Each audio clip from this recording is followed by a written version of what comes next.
इस देश में इलाज महंगे होते जा रहे हैं। गरीबों को किसी बड़े अस्पताल में इलाज कराना आसान नहीं रह गया है। दूसरी ओर सरकार के द्वारा सुविधाएं तो बढ़ाई जा रही है, लेकिन जो सुविधाएं जमीनी हकीकत बननी चाहिए वो हकीकत बनने से पहले ही दम तोड़ रही है।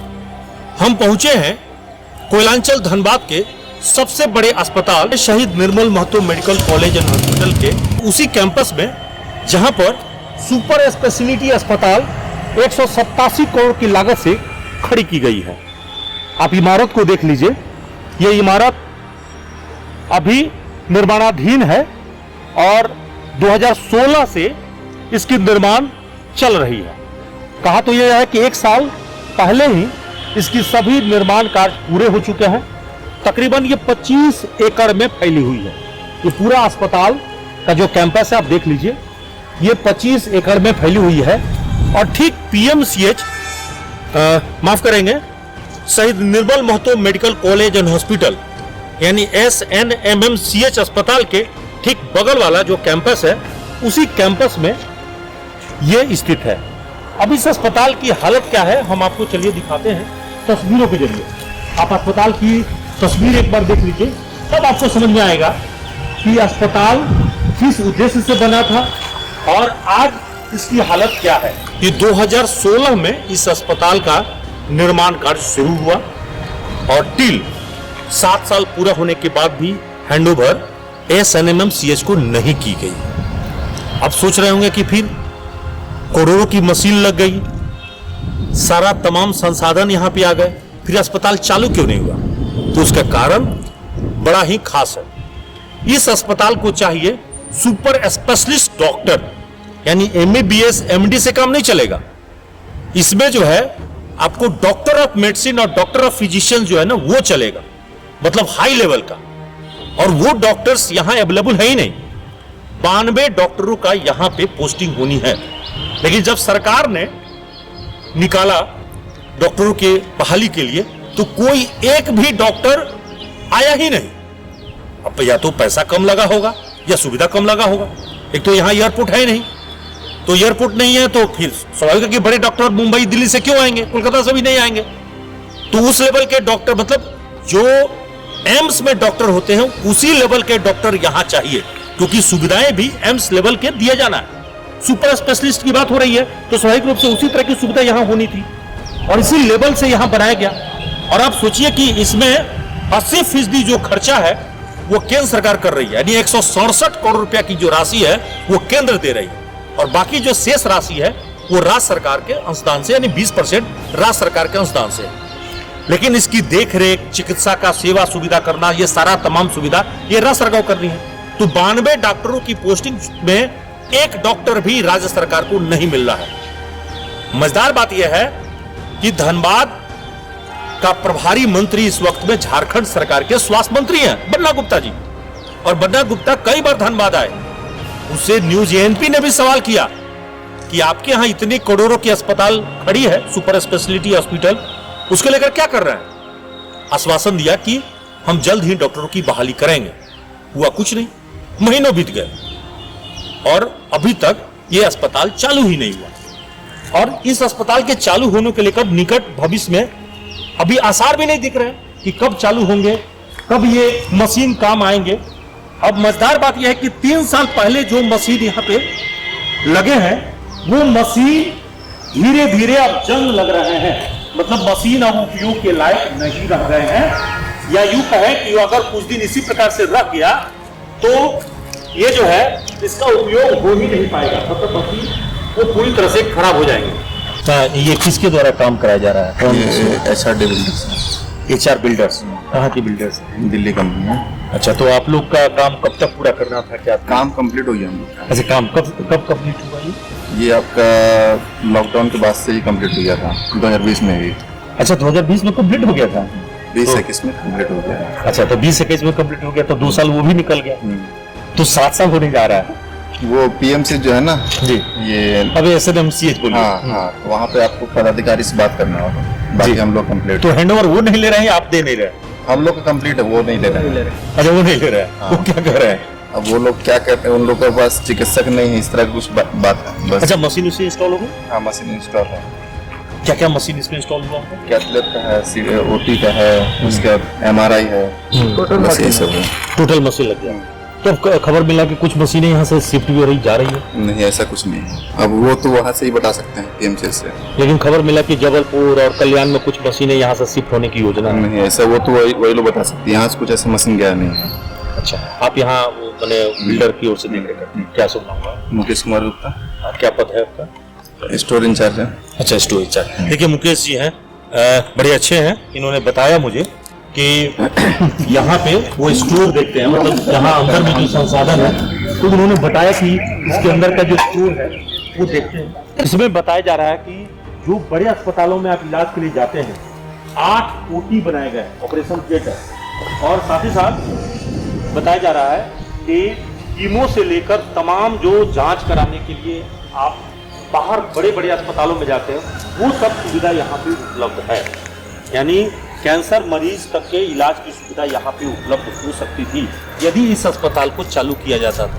लेकिन दुर्भाग्य यह है कि यहाँ पे कुछ भी नहीं है। ये सामने देखिए, ये ऑक्सीजन प्लांट है, जो ताला लगी हुई है सामने, ये देखिए ऑक्सीजन प्लांट है। क्या क्या ऑक्सीजन प्लांट है, सेंट्रल AC है, सेंट्रल AC भी लगा हुआ है, AC प्लांट है, ये इंसुलेटर वाला है जो पुराना PMCH में लगेगा, वहाँ जो फाइनल हुआ है। दिल्ली यहाँ सामान रखा हुआ है, पहले से आया हुआ है, ये 1 साल 2 साल हो गया सामान का।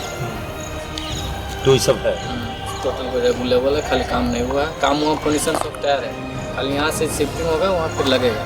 तो अगर मान लीजिए यूज नहीं होगा तब क्या होगा? इस तो होना ही है, आज नहीं कल होगा। ये पैसा लगा है कंपनी को, कम कहाँ जाएगा पैसा? अगर मान लीजिए कि अगर हम इसको 5 साल तक यूज ना करें, 4 साल यूं ही छोड़ दें, तो जंग नहीं लगेगा? जंग तो लग ही रहा है, ऐसा बात थोड़ी है, जंग तो लगेगा ही, तो खराब हो जाएगा। खराब तो होगा ही, ऐसा थोड़ी है। तो ये सब मशीन तो करोड़ रुपए में आता होगा। करोड़ों का है। क्या नाम होगा सर? गणेश कुमार। देखिए, गणेश भाई बता रहे हैं कि ये तो करोड़ों का मशीन है और यूज नहीं होगा तो खराब तो होगा ही। क्योंकि अस्पताल के अंदर में इस वक्त में ताला बंद था बाहर से, इसलिए हम आपको अंदर के हिस्से नहीं दिखा पा रहे हैं, लेकिन पीछे के हिस्से ले आए हैं। पीछे के हिस्से देख लीजिए, ये तमाम अस्पताल के जो पीछे का हिस्सा आपको दिख रहा है, इसमें मशीनें जो है यहाँ भी आपको दिख रही होगी, और इंसुलेटर भी यहाँ पे दिख रहा होगा। यानी जो कचरा का निष्पादन होता है, बायो जो कचरा निकलता है, उसका निष्पादन यहाँ पे होता है। मेडिकली कचरा जो होता है उसके निष्पादन के होते हैं। धनबाद के बारे में कहते हैं कि ये धनबाद जो है थोड़ा सा हमेशा से गर्म जिला है। कब कब गोली चल जाए, कब किसी की जान चली जाए, कोई नहीं जानता, और बात बात में गोली चलती है, और अमूमन घायल होकर लोग PMC में आते हैं। यहाँ कभी सबसे अच्छी अस्पताल हुआ करती थी सेंट्रल हॉस्पिटल, अभी उसकी हालत यह है कि अगर ढंग का कोई भी इलाज खोजिए तो वहां मिलेगा नहीं। मैक्सिमम वहां से भी अस्पताल से लोग रेफर करते हैं। SLMCH में भी अगर आप इलाज करने जाएंगे तो अधिकांश इलाज के लिए या तो आपको रिम्स रेफर करना पड़ेगा या फिर निजी अस्पतालों का रुख करना पड़ेगा। यानी ज्यादातर धनबाद के मरीज या तो कोलकाता इलाज के लिए जाते हैं, रांची इलाज के लिए जाते हैं, या नजदीक में दुर्गापुर जाते हैं। यही है, लोकल स्तर पर जाएंगे तो आपको निजी अस्पतालों में इलाज कराते हैं। लेकिन आप सोचिए कि जिस लेवल का हमारे पास अस्पताल बना है और हम उसका उपयोग नहीं कर रहे हैं, तो ये हमारा दुर्भाग्य नहीं तो और क्या है। ऐसे में बन्ना गुप्ता जी को याद दिलाना जरूरी है कि आपने जो परिसदन में अपना वादा जो किया था कि हम जल्द ही डॉक्टरों की बहाली करेंगे, अस्पताल को चालू करेंगे, आप अपने वादे को पूरा क्यों नहीं कर रहे हैं? यानी राज्य सरकार के लिए यह गंभीर सवाल है कि उसके कार्यकाल 4 साल पूरे होने को है हेमंत सोरेन सरकार के, और 4 साल में वो सरकार अभी तक अस्पताल को चालू करने की स्थिति में नहीं आ पाई। यानी खुद बता रहे हैं कि कोरोना के बाद से यह अस्पताल 2021 तक कंप्लीट हो गया था, यानी इसकी तमाम जो चीजें हैं वो सब कुछ हो चुकी है, उसके बावजूद अभी तक अस्पताल चालू नहीं हो पाया। और उससे भी ज्यादा दुखद बात यह है कि केंद्र सरकार भी इस मामले को लेकर पता नहीं क्यों चुप है। जिसका 167 करोड़ रुपया लग चुका है उसको तो और संजीदा होना चाहिए। तो फिर सवाल है कि धनबाद के सांसद और विधायक क्या कर रहे हैं? वही कर रहे हैं जो अब तक कर रहे थे, चुप्पी, खामोशी।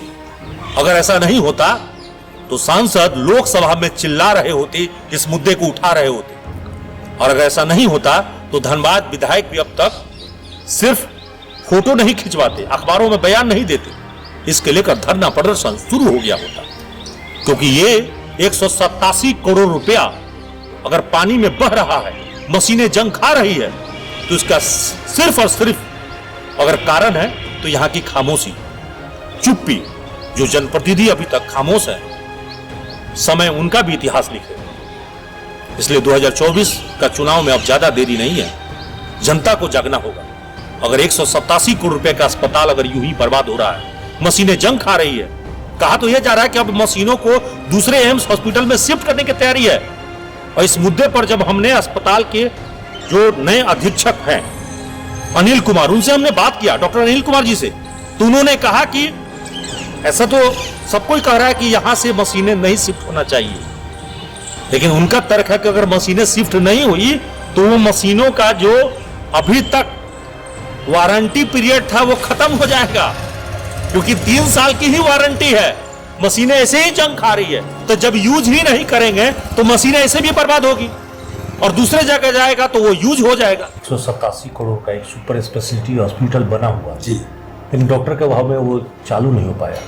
गवर्नमेंट की तरफ से अभी पहल हुआ था कि वहाँ के डॉक्टर, सुपर स्पेशलाइज्ड डॉक्टर्स जो हैं, उनके पास उससे उस तरह की डिग्री है, उनको काम करने के लिए वॉक इन इंटरव्यू हुआ था। मैं किस लेवल का डॉक्टर चाहिए वहाँ?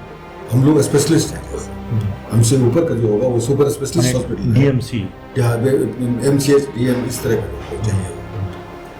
बदकिस्मती थोड़ी सी है कि इसमें कोई भी इंटरव्यू नहीं किया, कोई भी कैंडिडेट जो है इंटरव्यू में नहीं आया, तो नहीं आया तो अभी खाली फिर खबर आया कि वहाँ का जो बहुत सारा इंस्ट्रूमेंट लगा हुआ है जो 80 करोड़ से के आसपास जी का, जी जी तो उसको दूसरे एम्स में जबलपुर या कल्याण कहीं भेजने की तैयारी चल रही है। देखिए, बहुत लोगों का कहना है कि नहीं भेजना चाहिए, मेरा अपना ये है मत है कि भेज देना चाहिए। क्यों भेजना चाहिए कि बिल्कुल हमारे यहाँ चालू होने में मालिक 6 महीने साल भर समय लगता है। ये मशीन 3 साल से आया तो वो बेकार रहेगा 4 साल तक। 4 साल में मशीन का इफिशियंसी भी घट जाएगा और जो सप्लायर है उनका वारंटी पीरियड भी खत्म हो जाएगा। तो किसी का तो सप्लायर से हम बात नहीं कर सकते हैं और मशीन को यूज भी नहीं कर सकते हैं। तो अभी वो मशीन अगर काम के लायक है, वारंटी में है, तो सप्लायर उसको देख सकते हैं तो कर देंगे।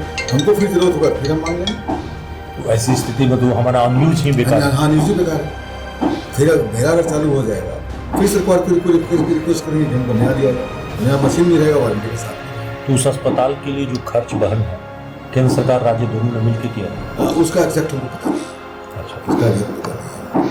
लेकिन अगर हमारे पास अगर 200 करोड़ की प्रॉपर्टी है और बिना डॉक्टर का है तो बेकार है। हाँ, वो बेकार है। तो अगर यूज हो जाता है कहीं पे तब तो अच्छी बात है। हमको जब जरूरत होगा हम सरकार से नया बोलेंगे। तो उस अस्पताल को चालू करने के लेकर पहल किसको करने की जरूरत पड़ेगी? कौन पहल करे तो उसको ठीक हो सकता है? करना है सरकार को, जनप्रतिनिधि सबसे वो मकबूल ये आदमी होंगे जो उस पर प्रेशर डाल सकते हैं, रिक्वेस्ट कर सकते हैं कि यहाँ की जनता के लिए हो गया है। शुक्रिया, थैंक यू। तो इसका मतलब साफ है कि भैया अस्पताल की वारंटी और गारंटी तभी तक जब अस्पताल में डॉक्टर आए और इसका मरीजों को लाभ मिले, वरना इतना बड़ा भवन बनने का क्या लाभ जब मरीजों को इलाज ही नहीं मिल पाए। इसलिए शर्म तो उन्हें भी आनी चाहिए जो बेशर्मी से चुपचाप बैठे हुए। सहयोगी रोहन के साथ अभिषेक कुमार, न्यूज़ एएनपी, धनबाद।